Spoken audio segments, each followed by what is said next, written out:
This is the Everyday AI Show, the everyday podcast where we simplify AI and bring its power to your fingertips. Listen daily for practical advice to boost your career, business, and everyday life. OpenAI recently released a new mode inside of ChatGPT called Study Mode. And although I think it's extremely helpful and useful for students, and hopefully it'll fight off that old AI brain rot, I think that most people are overlooking the utility of this if you're not a student. So on today's show, we're going to be going over ChatGPT's new study mode and how non-students, everyday business leaders like you and me, can actually take advantage of this new mode. All right, it is time to put AI to work on Wednesdays. What's going on, y'all? My name is Jordan Wilson, and welcome to Everyday AI. This is your daily live stream podcast and free daily newsletter, helping everyday business leaders like you and me not just keep up with AI, because there's new stuff every single day, but how we can make sense of it and use all this information to grow our companies and our careers. If that's exactly what you're trying to do, it starts here with the unedited, unscripted live streaming podcast. But if you want to be the smartest person in AI at your company, your cheat code is youreverydayai.com. That's the website there. Go sign up for the free daily newsletter. We're going to be recapping the highlights and more information on today's topic, as well as keeping you up to date with literally everything else happening in the AI world. So you don't spend hours a day. Just go read our newsletter. It takes like 7 minutes. All right. So if you do want the AI news, that's going to be in the newsletter. So make sure you go check that out. So ChatGPT's new study mode, I think probably bad naming, if I'm being honest. They probably just should have called this learning mode, because I think when you think study mode, and OpenAI seemingly very much directed this towards students, and I get kind of the reasons why, right? I think in academia, and this is an area that OpenAI and other of the big AI players are trying to forge up big partnerships, with teachers unions, with large educational institutions. So it's smart in one way to kind of be like, hey, like you can use OpenAI for more than just getting answers. And I think that's ultimately what study mode is about. But what about for everyone else, right? I'm guessing the overwhelming majority of OpenAI's users in ChatGPT are not students. So many of you and us are going to look at this new study mode and be like, okay, well, I'll tell the student in my life that there's this new mode. But no, it's actually great for non-students, and we're going to be going over it today. So on today's show, I'm going to tell you what study mode is and how you can use it. I'm going to give a live use case of how I'm using study mode, one example, live. So hopefully that works. Love doing these things live. And then last, I'm going to give you 3 tips and tricks to get the most out of study mode, even if you're not a student. All right, let's get straight into it, y'all. And hey, live stream audience, thanks for joining. And if you are listening on the podcast, this is one of those that you might want to watch the video version of. I'm going to try my best to explain what's happening on the screen. I am sharing my screen, and we are going to be doing a live demo. So I'm going to try to do my best. So if you do want the video version, you can always go to youreverydayai.com. We put all of that on there on a website. You can listen to the podcast and watch the video on our website, or you can check it out on the YouTube channel. So yeah, a lot of people are always asking, like, where's the video? All right, I just told you those 2 places. All right, so here is what OpenAI, here is their description of study mode. So it says, and this is from their announcement blog post, they said, today we're introducing study mode in ChatGPT, a learning experience that helps you work through problems step by step instead of just getting an answer. Starting today, it's available to logged in users on free plus pro team, with availability in ChatGPT EDU coming in the next few weeks. ChatGPT is becoming one of the most widely used learning tools in the world. Students turn to it to work through challenging homework problems, prepare for exams, and explore new concepts. But its use in education has also raised an important question. How do we ensure it is used to support real learning and doesn't just offer solutions without helping students make sense of them? We've built study mode to help answer this question.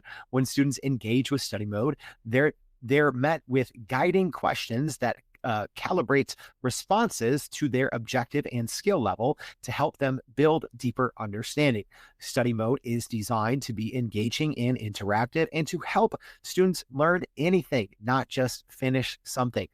And I think that's the big takeaway of what OpenAI is hoping to kind of reframe the conversation around ChatGPT in academia. And one of the biggest things is, well, they didn't say it here in their little release, but I'll say the quiet part out loud, right? All students, all of them, right? Or I'll say 99.9%. I'm sure there's one student out there that's like, not me, right? But almost every single student out there is using ChatGPT to write their papers. And without me accidentally going on a hot take Tuesday because it's Wednesday, the higher education, especially in the US, is screwed. I'll just say it like very simple. I've done a couple episodes on that in the last couple of months. But so many recent graduates, especially in 2024, 2025, are finding it hard to get jobs. And that's one of the reasons, one of the main reasons is employers are looking at recent graduates and they're saying, all right, here's going to be my AI whiz kids. And they don't know anything about AI because all they've used AI for is they use ChatGPT to write their papers, and then they ultimately are learning less, right? Kind of the viral epitome of this was UCLA graduation. This kind of video went viral. At the graduation, the camera cut to a student that had their kind of final paper up on the computer screen. And so, I guess the cameraman was like, oh, cool moment, right? Here's their final paper. And then they swiped over and said, showed that it was from ChatGPT, right? But that is not an edge case. That is, I talk to plenty of students all the time. They're all just using ChatGPT to do their homework, so they're not learning enough, which is one problem. And then the other problem, most higher ed systems in the US have no clue what they're doing. They banned ChatGPT for too long instead of just teaching Gen AI basics. That's not today's issue, right? Today's issue is this new study mode.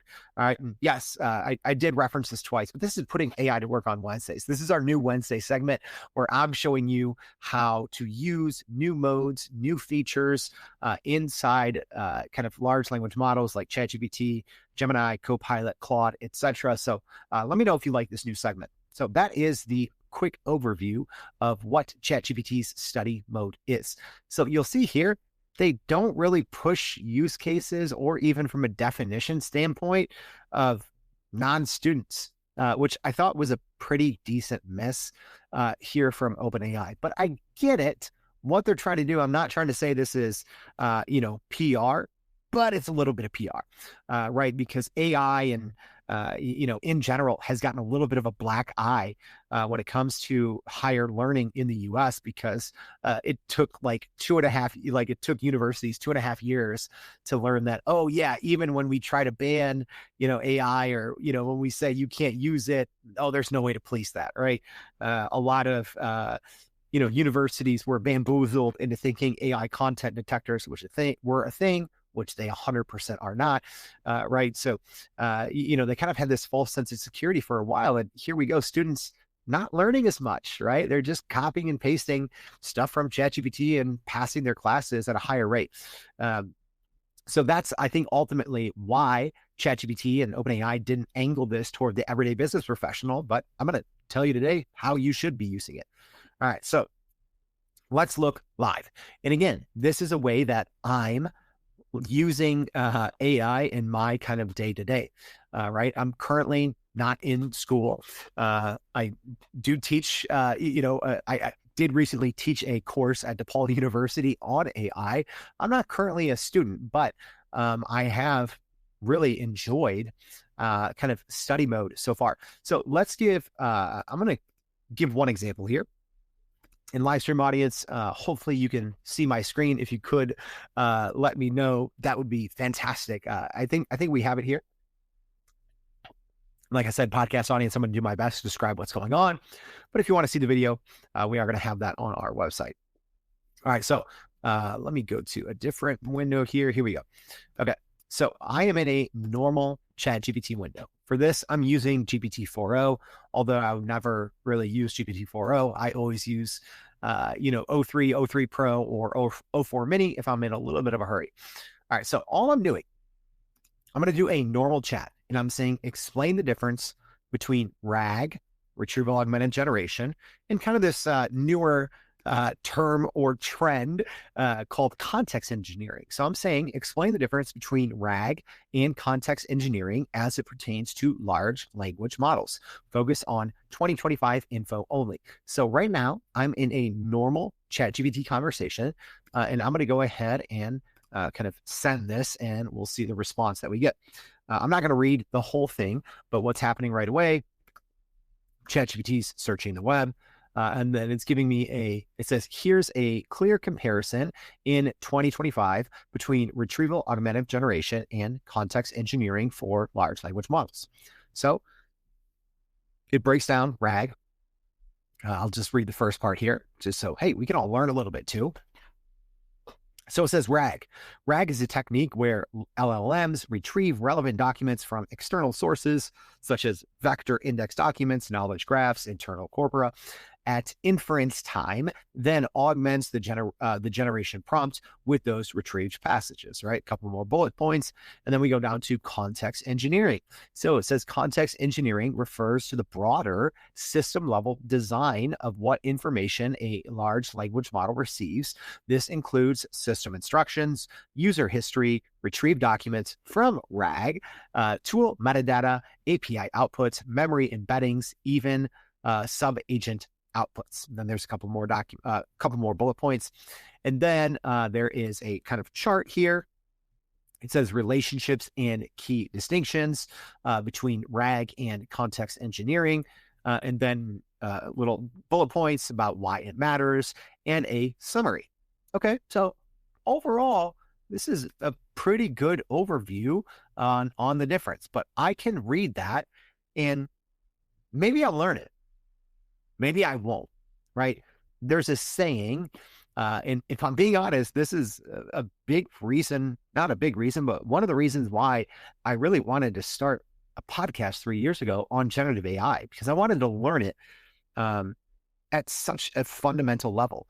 And, there's a saying that you haven't truly learned something until you can teach about it. I love learning. I do say, even though I'm not a student, I'm a lifelong learner. I'm always trying to keep up with, latest trends. And I've been like that my whole life. I love reading about technology, innovation, etc., but really learning and understanding. Right. I'm one of those people I'd like to, when I'm truly learning something, I'll print it out on paper. I'll highlight it. I used to make a lot of flashcards. Right. So if I actually care about learning, and if I were to do, an episode on the difference, or maybe doing a show on the difference between RAG and context engineering, it's not the best comparison because it's two kind of unrelated things, kind of related, kind of unrelated, right? But I'm probably, the way I would learn this right now is to use something like Notebook LM, which I love, right? And I love having the interactive audio overviews and being able to ask questions. So this study mode inside ChatGPT is a different way to do something similar. So now I'm going to run that exact same prompt inside, again, GPT-4o, and I'm saying explain the difference between RAG and context engineering as it pertains to large language models. Focus on 2025 info only. All right, I'm going to click go.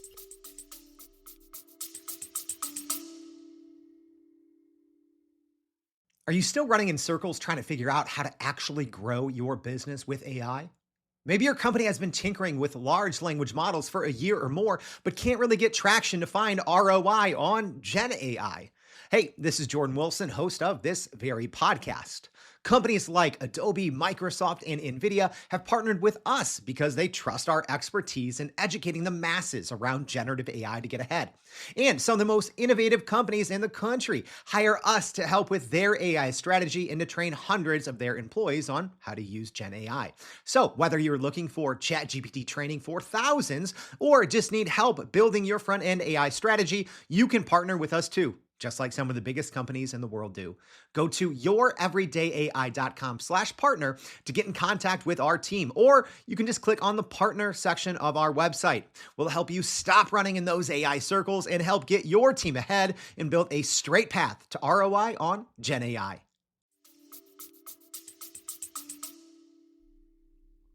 And you'll see here, it spits out the information right away. So a couple things to keep in mind. It didn't do the same job, the study mode, at browsing the web. All right. Just keep that in mind because that's important. All right. So here we go. So I'm going to look now at the results from study mode. All right. So the first, again, I'm not going to read every single one, but it gave a good first an overview. And then it says retrieval augmented generation. The purpose is to enable large language models to retrieve relevant external documents from a vector database and generate answers using that retrieved content. All right. Pretty good. Pretty good. Then let me go down to context engineering. So purpose, it says manually or programmatically craft the prompt and context window passed to the model to optimize understanding and output without external retrieval. So you'll already see, even in the way that it defines these terms, study mode by default, right? It takes a step-by-step approach, right? This is essentially just prompt engineering in practice without having to prompt engineer, if that makes sense. So it's really going to break things down by default, even if you don't ask for it, in a much more kind of chain of thought or step-by-step way. It's much more organized by default, but then here I am. I'm going to kind of scroll to the end in the study mode. Again, it came with a chart with some differences, some bullet point definitions. And here's where it obviously is different. So I'm highlighting this on the screen here. Whoops, there we go, for our live stream audience. So in the normal mode, all it did, it just finished, right? It gave me the information. That was it. All right. In study mode, it says, let's make sure this let's make sure this sticks. Want the large language model to find knowledge? Use RAG. Want the large language model to understand and use context better? Use context engineering. Then you'll see here is the big difference. ChatGPT is asking me questions. It is acting as a study guide, as a tutor, as a side-by-side assistant without me having to instruct it. Hey, make sure to ask me questions, right? So it says, would you like a visual chart, quiz style recap, or a real world example to drive this home? So I'm going to say, give me a chart, which we'll see how it does. 4.0 is not known for creating charts. So we'll see how that goes. I don't think it's going to go well. So I'm going to say, give me a chart and a quiz. All right, that's all. So I said, give me a chart and a quiz. All right, so when I said chart, it didn't mean a visual chart. It just meant a literal text-based chart with features and then the differences between RAG and context engineering, and then a little quiz. So you'll see right now, and hopefully you can understand immediately, even if you're not a student, immediately how this can be helpful, right? Yes, large language models can give you the answers. Yes, they can. In the same way large language models can write your essay, they can do your work assignment, right? They can, which is what a lot of companies are rushing to do, right? And then, we're worried about AI brain rot. Well, yeah, of course. And I've even talked about this personally, how sometimes the more and more I use large language models, I'm not using them as a shortcut per se. My biggest problem is retention, right? Doing this every single day might be hard to believe. I forget a lot, right? I've mentioned this on the show many times. Sometimes I'm trying to learn a topic. I'll put it in ChatGPT or Perplexity or Gemini or whatever. And one of the sources that it pulls from is from my own podcasts. I just forget things, right? Doing this every single day. And I've been using, obviously cutting edge AI tech since the day it comes out, right? I forget so much. That's why something like study mode for me is going to be extremely helpful, right? So there are some downsides, I would say, to Notebook LM, one of my favorite tools, right? And especially, I think, hands down, the best tool for learning something, right? The ability to upload all of your sources, the ability to, have conversations and interactive conversations with the AI overviews when you can join the conversation. Fantastic. But the downside of Notebook LM is you have to manually upload all of the sources, right? So its biggest strength is actually maybe a weakness, right? Because if I wanted to go through and learn, kind of the differences between RAG and context engineering in Notebook LM, what I would have to do is first I would have to manually go find the sources, right? Which isn't that hard.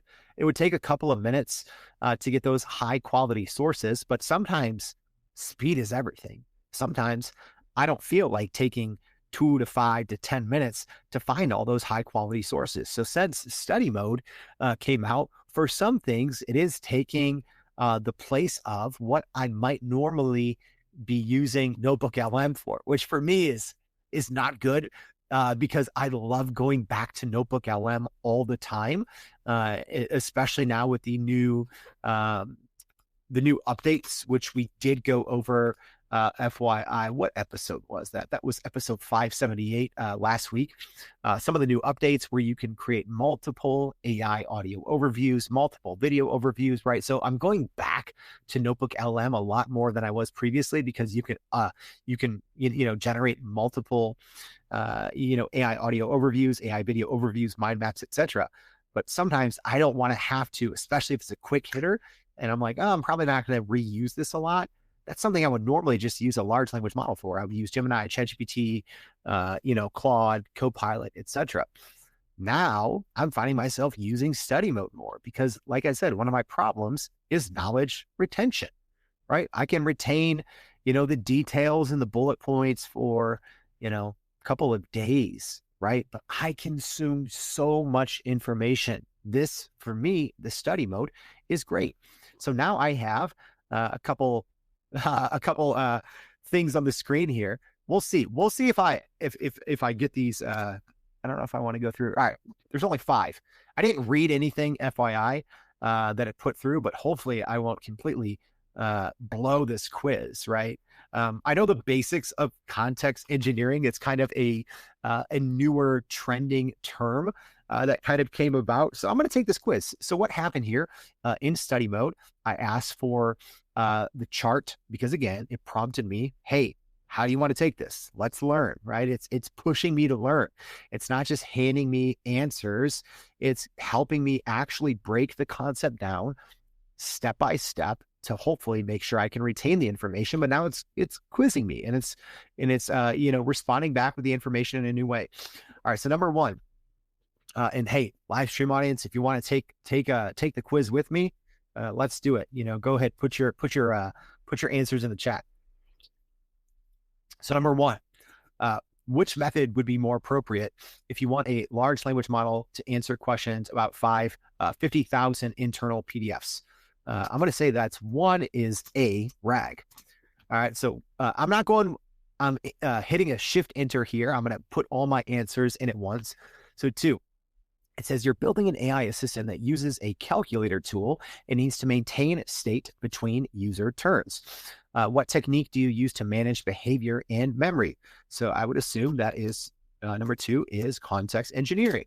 All right. So number 3, which approach requires semantic search and a vector database? That was an easy one. That one is a RAG. All right. Number 4, you want to inject 2 to 3 well-chosen examples into a prompt to guide model behavior. Which method is best? That is going to be B, context engineering, I hope. All right. 5, true or false? In 2025, many advanced AI agents use both RAG and context engineering together. That's true. All right. So here's what I did, podcast audience. It gave me a quiz based on the information in the chat. So let's see. I'm going to go ahead and respond and let's see how I did. All right. So the good thing is it's going through and it's kind of checking my work. And luckily, it would have been a little embarrassing if I got all these wrong. I got all of them right. But the good thing is it gives you more context. It doesn't just say right.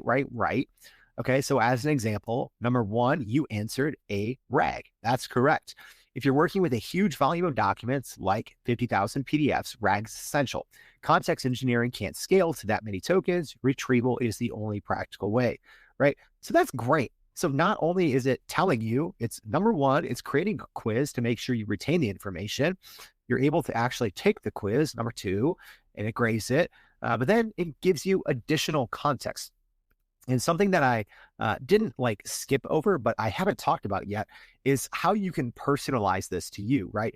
I just started off hot and just said, hey, here's the difference, right? But what you would want to do, whether this is in your custom instructions or not, or you should share some information with ChatGPT first. Say, hey, here's who I am. Here's what I do in my role. Here's what I'm trying to learn. Here's some sources that I'm working at. Now, explain the difference between RAG and context engineering, right? Because then not only are the responses going to be personalized to you and bespoke and just really hopefully resonate better, but then also so will the quiz and the follow-up. So this is great.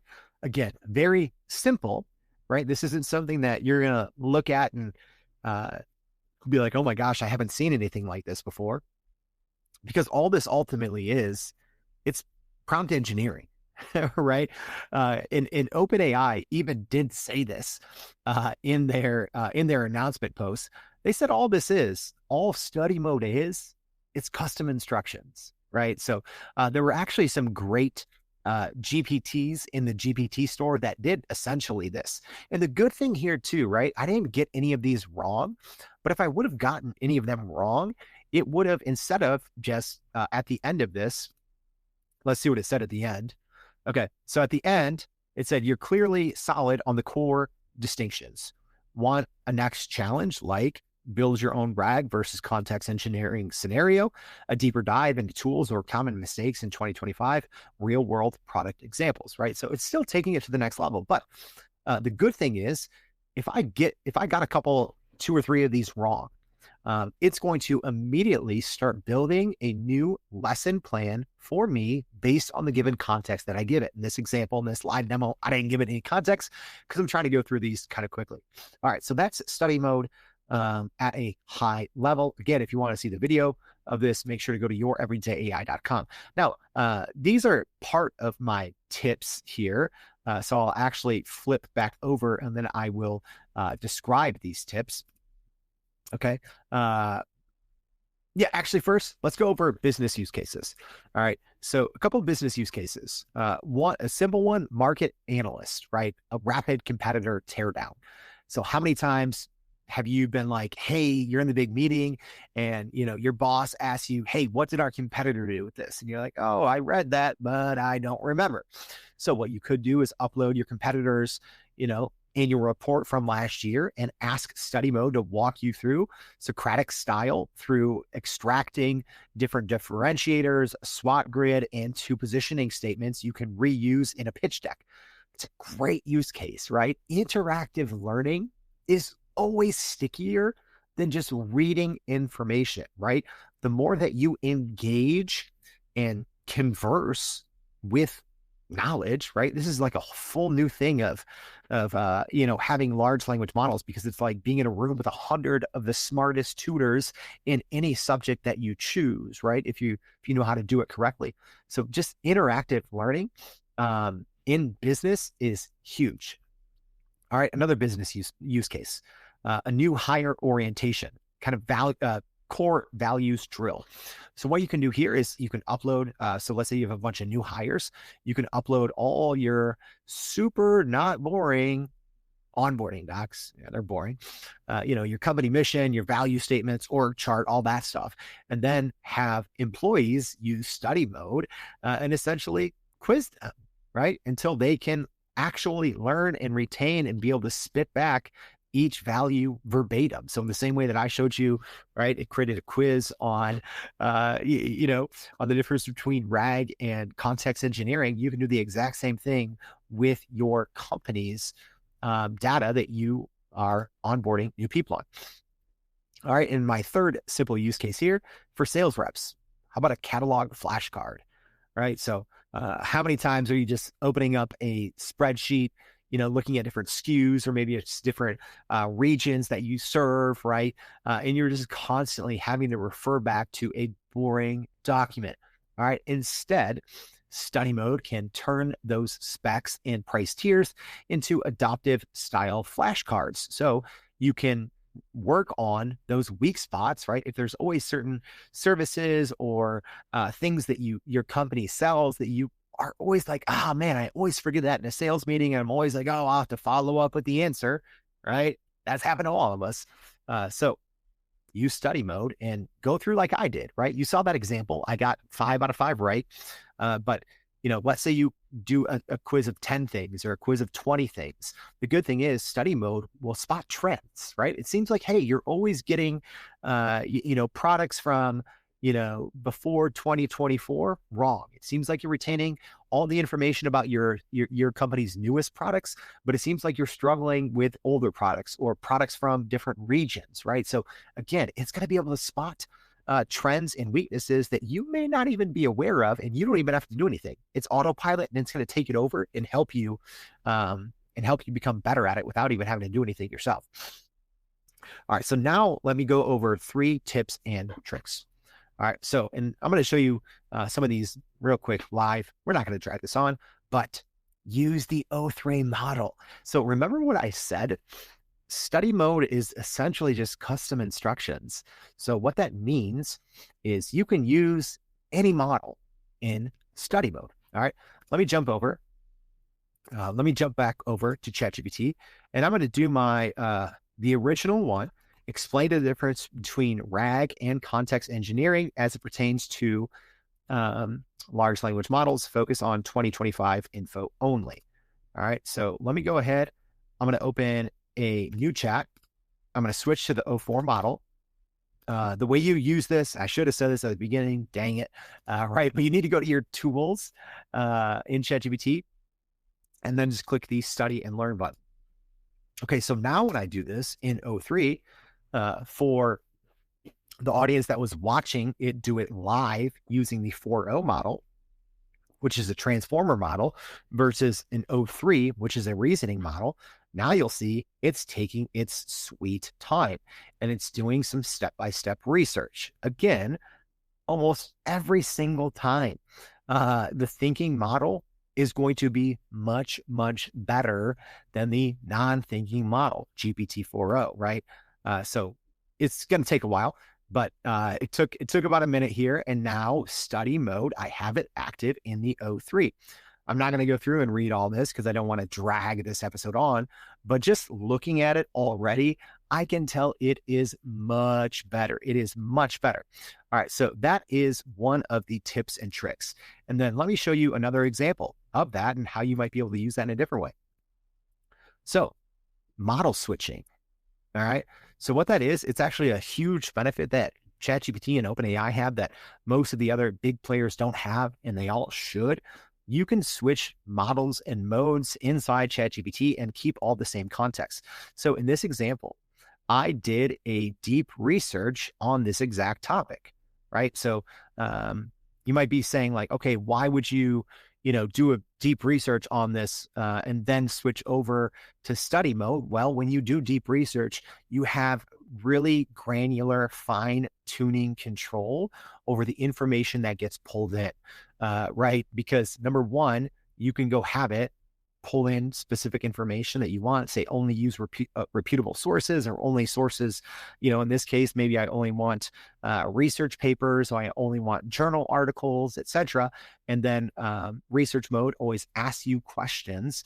So it is much better, just the quality and quantity of information available versus if you're just doing a normal study mode, it's just going to be like a normal GPT 4.0 response or a normal O3 response. So in the same vein of why would you ever use deep research? Well, it's much better, right? In the same way, if you start with deep research and then essentially model switch or mode switch over to study mode, it's going to be great. So in this example on my screen here, I just did a deep research here, and then I'm just going to switch over and I'm going to do the study and learn.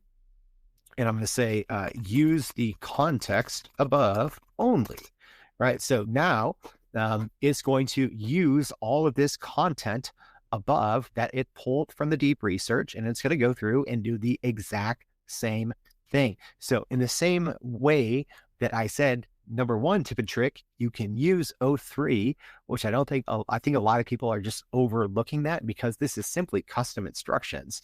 Well, take it a step further, run deep research first, start with your own personalized context first, then do a deep research, then do study mode. My gosh, like go through those 3 business use cases that I just did. First, add your own personal context, any documents, then do deep research on whatever topic that you're trying to learn or competitor, then do study. The results are going to be much better. That's how I do it. So, hey, this is putting AI to work on Wednesdays. I'm showing you how I use it. Use it like I use it. You're going to like it. All right. And then and here, we'll scroll down here. Good stuff here. All right. Then let's go ahead and do number 3 tip and trick. Don't overlook it. Uploads. All right. OpenAI did give the example of like, uploading a math problem that you just can't solve. Sure. That's okay. How about all those brainstorming sessions, right? Maybe you walked in at the end, or maybe something is just over your head, right? Take a picture of that. Again, I would first start with some context, some back and forth, really take advantage of the context window of ChatGPT, but then use study mode, right? So it's not just the information that you enter. It's not just what it pulls from the web or its own internal database, but uploading screenshots, photos, PDFs, documents, etc., in order to kick off study mode. I think those are 3 tips and tricks that are really going to help. All right, that's a wrap, y'all. So to quickly recap, here's what we went over. ChatGPT's new study mode, it's technically kind of basic. It's just system instructions, but I think it is sorely needed. And it's not just for students.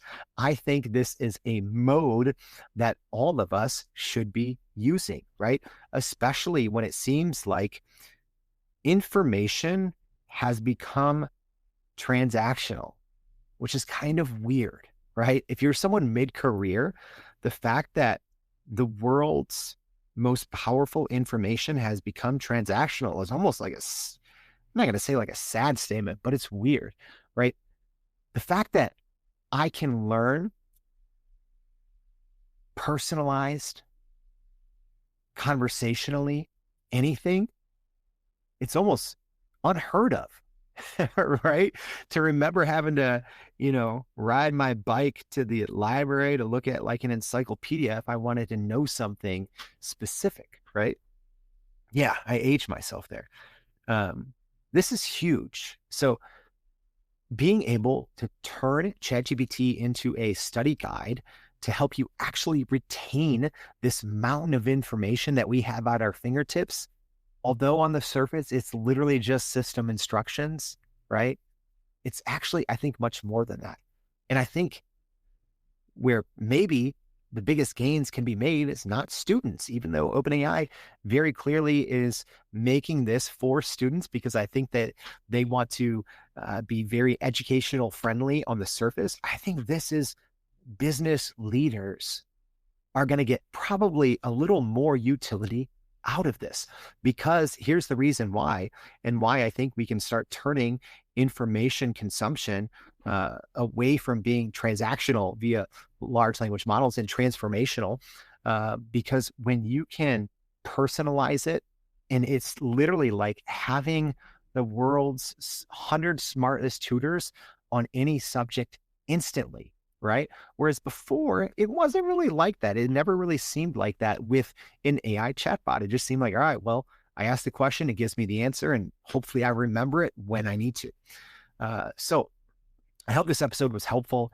And do you like this new thing? Do y'all like the new layouts, right? We do the news, AI news that matters on Monday, Hot Take Tuesday, where I just riff on something, give you my opinion on something trending or happening in the AI world. On Wednesdays, we do these more live demos, actual use cases. I show you all how I'm using a new AI tool or mode and encourage and give you examples on how you can do the same. And then for the most part, Thursdays and Fridays, we do kind of interviews where you can learn from some of the smartest people in AI. So I hope this was helpful going over ChatGPT's new study mode and how new students can take advantage. Please go to youreverydayai.com, sign up for the free daily newsletter. We're going to be recapping the best from today's episode, as well as some more information that we didn't get to. If you're listening on the podcast, make sure if you want the video version, we're going to be linking to it in the free newsletter at youreverydayai.com, or you can just go check it out on the website. So thank you for tuning in. Hope to see you back tomorrow and every day for more Everyday AI. Thanks, y'all. And that's a wrap for today's edition of Everyday AI. Thanks for joining us. If you enjoyed this episode, please subscribe and leave us a rating. It helps keep us going. For a little more AI magic, visit youreverydayai.com and sign up to our daily newsletter so you don't get left behind. Go break some barriers, and we'll see you next time.